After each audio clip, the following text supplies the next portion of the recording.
Assalamualaikum warahmatullahi wabarakatuh. Saya Syihabuddin. Terima kasih banyak. Sedih kerana rakyat Malaysia sedang bertukus lumus mengembeling tenaga bagi membantu orang-orang susah yang sedang terkapai-kapai. Jiran-jiran mereka susah. Keluarga jauh yang sedang dalam tekanan. Tiba-tiba keluar agamawan yang berkopiah putih, bersih, baju molek, memberikan fatwa yang dialas dengan dalil. Tetapi zahirnya hanya syarah kepada kenyataan Ustaz Ni Abduh sebelum ini. Saya sudah buat video reaction berkaitan tentang kenyataan Ustaz Ni Abduh. Saya fikir cukuplah video itu sebagai menjawab semua dakwaan-dakwaan pelik daripada sebahagian ustaz yang tidak bersetuju dengan kempen bendera putih atau mereka salah faham dengan kempen berkenaan, kempen rakyat, membantu rakyat. Tiba-tiba hari ini ustaz ni yang terkenal dengan isu-isu hati dan kejiwaan mengeluarkan kenyataan yang hampir serupa, tetapi lebih parah lagi. Ia adalah syarah kepada tulisan ringkas Ustaz Ni Abduh. Kenyataan itu sudah viral, maka saya berikan ulasan sekadar untuk berkongsi harapan. Ustaz sebut, saat kalian mengangkat bendera putih menandakan kalian dalam keadaan kesusahan yang amat sangat, saat itu juga kalian sedang memberitahu kepada seluruh dunia ini bahawa mereka yang berada di sekitar kalian yang wajib mengambil perhatian kepada kalian sudah tidak berfungsi. Ulasan saya, ini adalah salah satu kenyataan yang cukup tidak ada peri kemanusiaan. Anda baca sekali seimbas pun, anda boleh tahu bahawa bahasa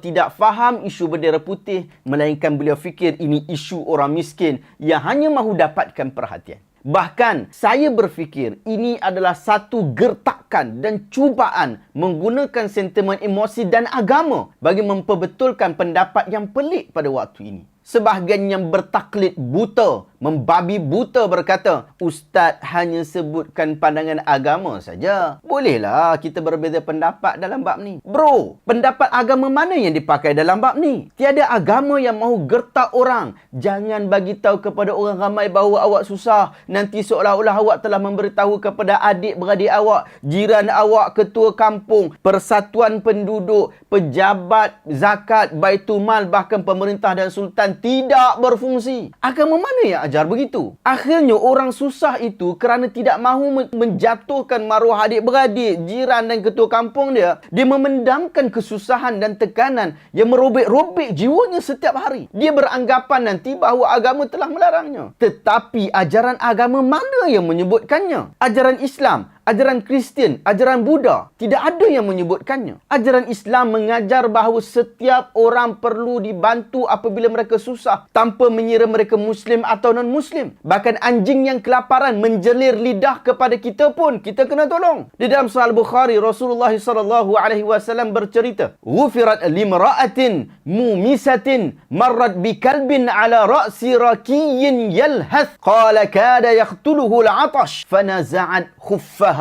فأوصقت بخمارها فنزعت له من الماء فغفر لها بذلك." Seorang wanita pelacur diampuni oleh Allah. Wanita itu lalu berhampiran seekor anjing di sebuah perigi. Anjing itu hampir mati kerana kelaparan. Lalu wanita itu menanggalkan seliparnya, kemudian mengikat selipar itu dengan tudung tutup kepalanya, lalu mengambil air untuk anjing tersebut. Wanita itu diampuni oleh Allah kerana hal tersebut. Di dalam riwayat yang lain, Imam Al-Bukhari rahimahullah merekodkan cerita Rasulullah SAW tentang seorang lelaki yang membantu anjing. Kata baginda, terdapat seorang lelaki sedang berjalan, lalu dia berasa haus, maka dia turun ke sebuah perigi dan minum daripada airnya. Apabila dia keluar, terdapat seekor anjing yang sedang menjelirkan lidahnya, lalu menjilat tanah kerana kehausan. Maka dia berkata, anjing ini kehausan seperti mana aku alami sebentar tadi. Disebabkan itu, dia memenuhkan kasutnya dengan air dan dia memegang kasutnya yang diisi dengan air dengan mulutnya. Kemudian dia memberi anjing itu minum. Dengan itu dia bersyukur kepada Allah. Maka Allah Ta'ala mengampunkan dia. Para sahabat tanya, wahai Rasulullah, adakah bagi kami ganjaran jika kami berlaku baik kepada haiwan? Rasulullah kata, berbuat baik kepada setiap yang bernyawa itu akan diberi pahala. Takkanlah perbuatan menunjukkan bahawa kita dalam keadaan tertekan dan perlukan bantuan lebih hina daripada anjing yang menjelirkan lidah? Adakah kehausan kita lebih hina daripada kehausan anjing sehingga kita tidak layak menerima bantuan? Bahkan tidak mahukah kita berkata seperti lelaki di dalam hadis itu, anjing ini kehausan seperti mana aku alami sebentar tadi. Tidak mahukah kita kata, orang ini kesusahan seperti mana aku juga pernah merasa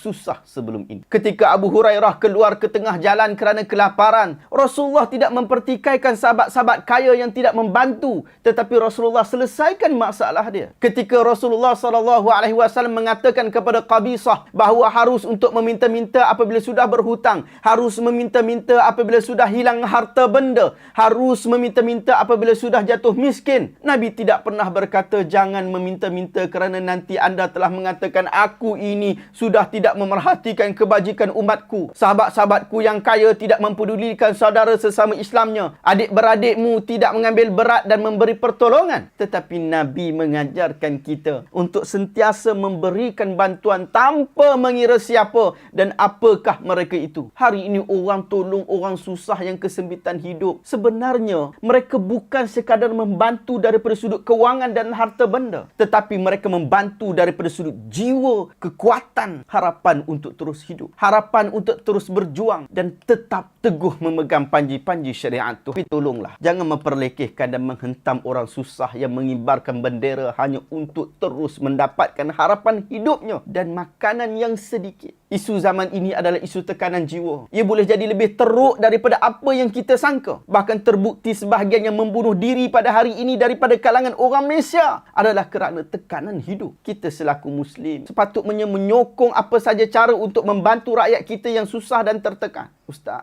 dulu kita juga pernah susah. Tapi hari ini Allah Ta'ala bagi kesenangan sikit kepada kita. Harta sikit untuk kita makan tengah hari. Janganlah kita terlalu berlagak sehingga mengatakan kepada orang lain, terutamanya kepada orang susah. Allah Ta'ala sebut dalam surah Isra ayat 37. وَلَا تَمْشِي فِي الْأَرْضِ مَرَحًا. Janganlah kau berjalan di atas muka bumi dengan lagak sombong. Saya tahu Ustaz juga banyak bantu orang-orang susah. Tetapi kenyataan Ustaz Dusuki ini sangat tidak patut dan melampau. Apatah lagi apabila Ustaz memakai jubah agama. Berhentilah berfikir bahawa ini adalah isu orang miskin yang perlu berubah dengan berusaha dengan lebih keras. Isu orang miskin yang tak mahu kerja dan malas. Saya nampak unsur ini apabila Ustaz membalas komen di Facebook dengan meletakkan video OKU yang sedang bekerja. Tetapi isu hari ini sebenarnya adalah isu tekanan kehidupan yang dikongsi oleh semua orang di seluruh dunia. Mungkin satu hari nanti ia juga akan menimpa saya, menimpa Ustaz dan menimpa orang-orang lain. Bayangkan keadaan banjir Bah Kuning di Kelantan pada tahun 2015. Semua orang bekerjasama membantu rakyat Kelantan. Tak kiralah kamu daripada negeri mana, persatuan mana, bahkan agama mana pun. Kita seluruh rakyat Malaysia datang membantu rakyat Kelantan kerana kita merasakan mereka adalah saudara dan adik-beradik kita yang terdekat. Kita bantu tanpa mempertikaikan, biarlah kerajaan, biarlah wabi kawasan tu, biarlah ketua kampung kawasan tu, biarlah pusat zakat negeri Kelantan yang uruskan, biarlah adik-beradik mereka yang dekat, yang duduk kat KL tu datang bawa turun buat bantuan, biar mereka uruskan. Tidak. Kita tidak berfikir seperti itu.